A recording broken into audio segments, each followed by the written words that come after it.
Hello সবাইকে, সবাই কেমন আছেন? আশা করি খুব ভালো আছেন। বাইরে আমার খুব কমই খাওয়া হয়, তবে ওই দিন বন্ধুরা মিলে খেতে চলে গিয়েছিলাম।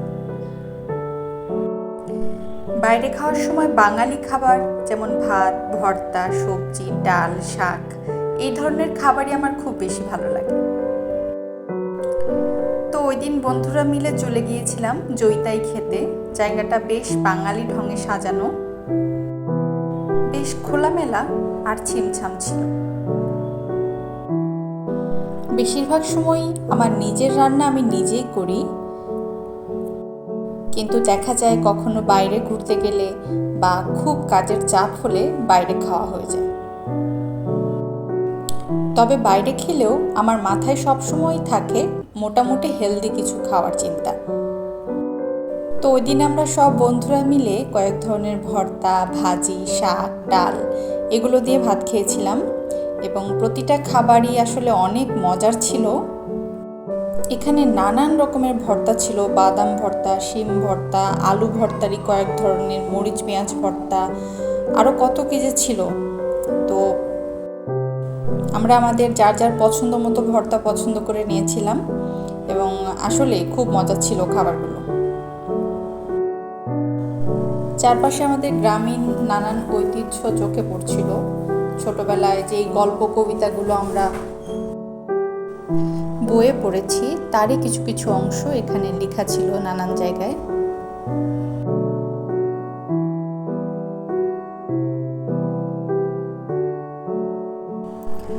পুরো সপ্তাহে আসলে আমরা সবাই অনেক ব্যস্ত থাকি, কেউ হয়তো পড়াশোনা নিয়ে, কেউ চাকরি নিয়ে, যার যার কাজে অনেক ব্যস্ত থাকা হয়।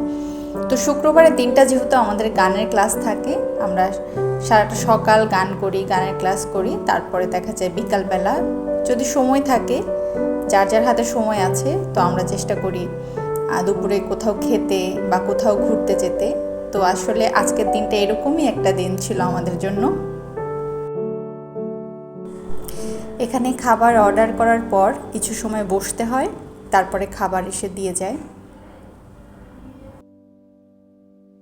তো আমরাও খাবার আস্তে আস্তে একটু ঘুরে ঘুরে দেখছিলাম, গল্প করছিলাম, আড্ডা দিচ্ছিলাম, ভালো সময় কাটছিল। তো এরই মধ্যে আমাদের খাবার এসে গিয়েছে। আজকে আমরা যারা যারা ঘুরতে এসেছি তাদের মাঝে রয়েছে নকশি, এটা অতিথি, সঞ্জয় দাদা এবং জেরিন আপু।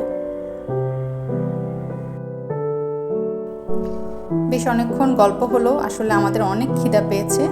তো আমরা এখন চিন্তা করছি যে আর গল্প না করে খাওয়া শুরু করি। আজকে এখানেই বিদায় নিচ্ছি।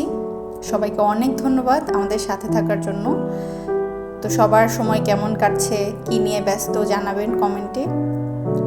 সবার সুস্বাস্থ্য কামনা করে এখানেই শেষ করছি। টাটা।